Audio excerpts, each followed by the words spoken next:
پر بھی وہ حاوی ہے۔ یاد رکھیے رپورٹ آف لارڈ میکالے جو کہ 1835 میں اس نے پیش کی، اس کے مطابق انگلش جو ہے وہ میڈیم آف انسٹرکشنز کا مین جز ہوگا، یعنی انگلش ہی وہ زبان ہوگی جس کے اندر ہم تعلیم دیں گے۔ بیسیکلی لارڈ میکالے جو انگلش کو باقی تمام انڈین زبانوں سے بہتر سمجھتا تھا، اس کے خیال میں عربک اور سنسکرت سے بھی کئی گنا بہتر ہے انگلش، لہذا انگلش بقیہ انڈیا کی تمام زبانوں سے بہتر ہے، اس لیے میڈیم آف انسٹرکشن انگلش کو ہی رہنا چاہیے۔ اب کچھ مس ارینجمنٹ جو اس کے دماغ میں تھیں یا اس وقت رائج تھیں وہ یہ تھیں کہ انگلش جو ہے وہ بقیہ تمام زبانوں سے زیادہ ماڈرن ہے اور زیادہ یوزفل ہے، اسی وجہ سے آپ تمام تر لٹریچر کو یا تمام تر سائنس ایجوکیشن کو انگلش میڈیم کے اندر ہی حاصل کرنا چاہیے۔ اس کے علاوہ اس کے ذہن میں ایک اور خیال تھا کہ انگلش کیونکہ رولنگ کلاس کی زبان ہے، رولنگ کلاس انگلش بولتی ہے، لہٰذا انگلش کو سپیریورٹی حاصل ہے، اس لیے اس کو بھی مطلب رائج ہونا چاہیے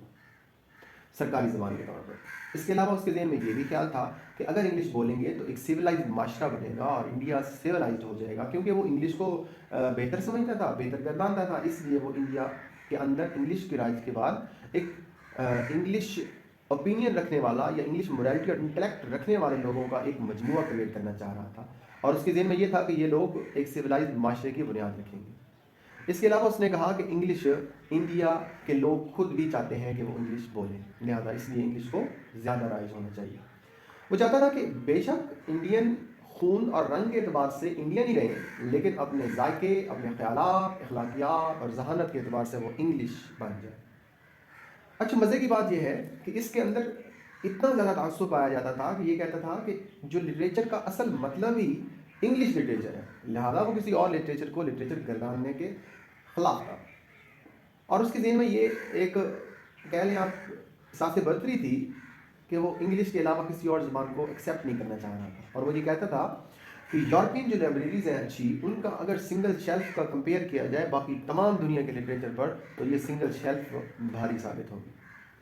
انڈین اسکالرز تبھی ہوں گے جب تک وہ لاکس کی فلاسفی نہیں پڑھیں گے